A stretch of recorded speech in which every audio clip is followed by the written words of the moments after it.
Hey everyone, PRESALE here, your second favorite Uniswap ape.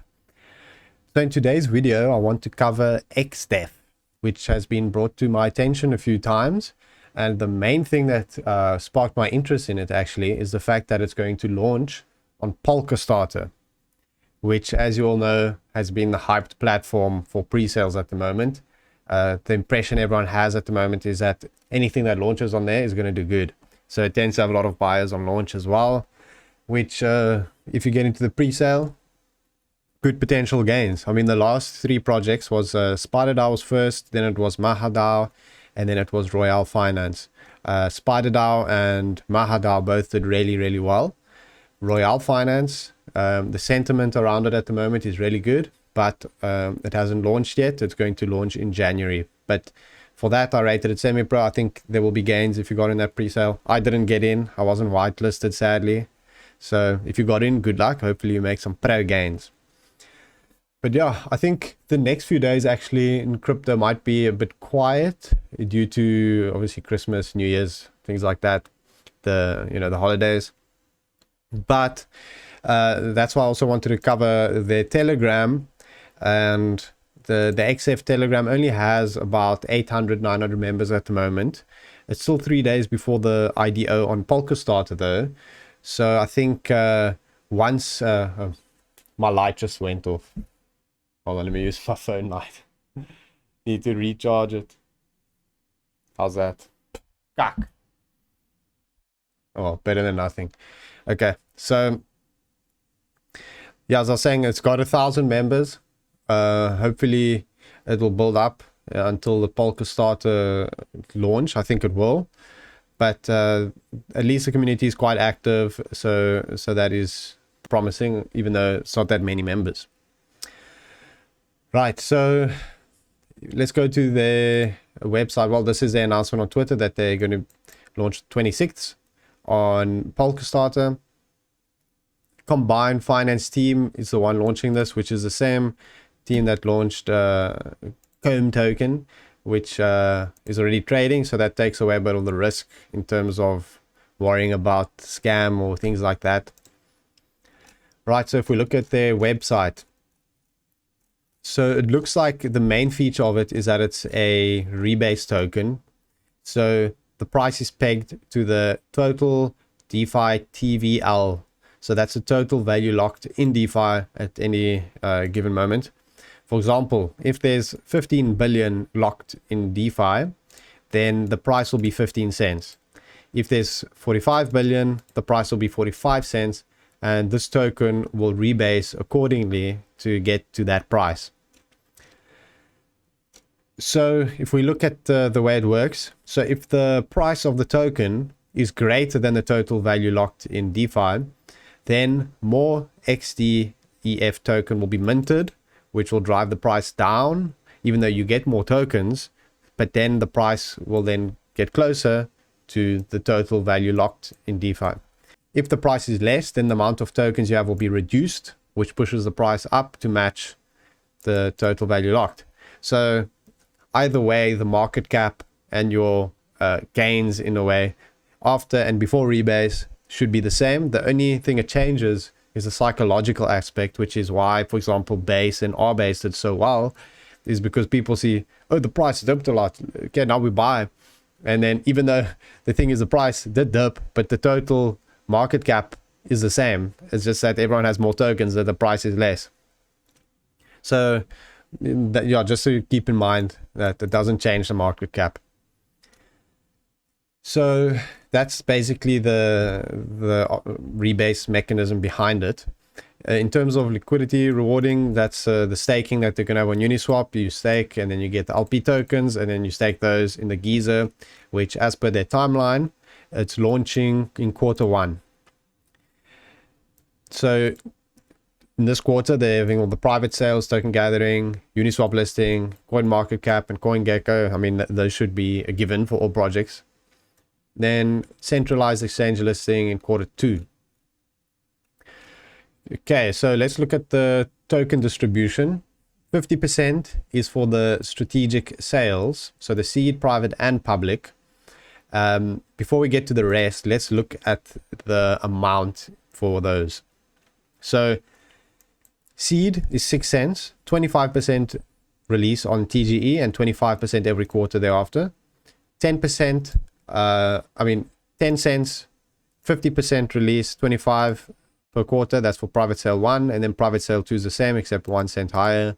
And then public sale, which is the launch on Polkastarter, 100% unlocked, and that just increased slightly, they said, and that is because the total value locked in DeFi increased to 16.3 billion, so the price is 16 cents.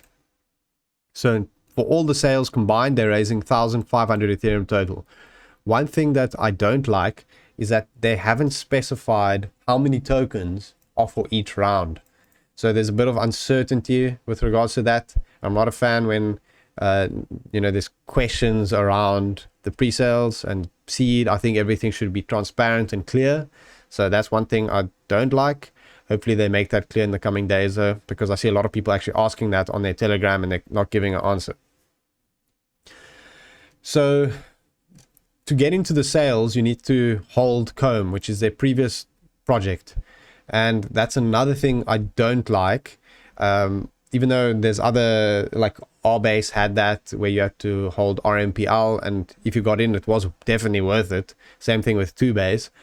In this case, it's something similar. You need to hold Comb tokens, and depending on how many you hold, that will be your hard cap limit.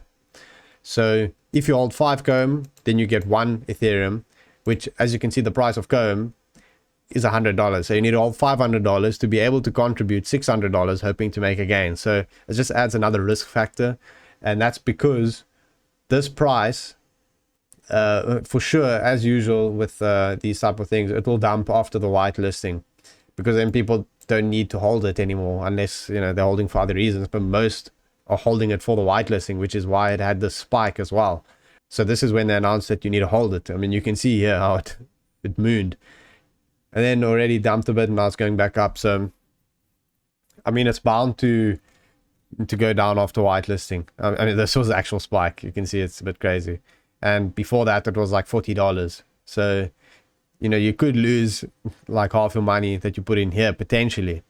So just be careful about that. But if you're really bullish on it, then it might be worthwhile. And I mean, the top tier, to get 12 Ethereum contributed, you need 56. That's $5,600 that you need to buy in order to be able to contribute, $7,000 odd. So that's something I'm not a big fan of, but it could even contribute to the pumpability of it. And the thing is, if you are one of the ones that get in, it's the standards of entry are quite high, so that could be beneficial. So if we look at ecosystem, 21%, which is for partnership marketing, exchanges, the Giza, 10%, and they say this is it replenishes itself at every rebase. I'm not sure how that's going to work, but it sounds quite interesting. Foundation, 9%, initial liquidity 5%, which is not that much. I calculated it's probably around just under $100,000. Then advisors, 4%, airdrop, 1%. Okay, so if we look at the team is Anon. I asked on Telegram and they confirmed that it is indeed Anon team, which in my opinion is not a good sign. But what is promising and what kind of negates the downside of it being an Anon team is the fact that they did have the previous project launch and it obviously didn't rug and it went all fine. And I also asked the team about Polkastarter. Do they allow Anon teams and do they do any checks? And they confirmed yes, Polkastarter is very strict.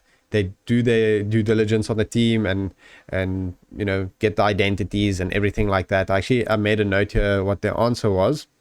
Does Polkastarter verify your identities? That's what I asked. Then they said, yes, they verify the projects and the teams behind them. Polkastarter's reputation for being picky about the projects to get on the exchange, and security is something they aim to provide, and they can't do that well if they allow projects they can't trust. So that makes sense. And the thing is, if it does turn out that it wasn't properly vetted and it gets onto Polkastarter and launches and then they scam, and that's going to look super bad for Polkastarter, and then we can be very skeptical about their future projects. But based on that and the fact they've already got a token launched, I personally can deduct that they will likely not rug. But obviously do your own research, not financial advice. Like Abraham Lincoln said, everything is a rug until it's not. So yeah, I already rated that semi-pro, but I'll get to that in a moment. So yeah, that's the team. Then Eric Sue Advisor, that name sounds familiar somehow. Maybe he's a pro. Better be. Then Delta Hub Capital, backed by them, and Combine Capital, which is the Comb token. So personally, what I might do is I'm going to keep an eye on this token, Comb token, and see if it dips maybe a bit more. Then I'll look at buying it. And then if Comb actually moons like 2x from where I bought it, I mean, I might as well just sell Comb and get the gains than get the pre-sale. You have to risk getting into the pre-sale. So that's a play maybe to keep an eye on. But if I manage to get in cheap, maybe it will be worth trying. But I'm not sure at the moment. I mean, I think at the moment I might not, just because of the price of Comb and the entry is a bit much. That's why I only rated it semi-pro, because I think it's still going to do well in my opinion. But just getting in is too risky. And if you don't get in the whitelist and then your Comb dumps, that's going to be horrible. So that's why I only gave it a semi-pro. It doesn't get a pro like Spider DAO and Maha DAO, which were very, very pro. This is only semi. So yeah, that's my review on XDEF. If you enjoyed the video as usual, leave a like. I'm a bit sad my light switched off, so the lighting's not as pro as my other videos. But there we go. I'll fix it and charge it for the next video. So yeah, thanks for watching. I'll see you guys next time.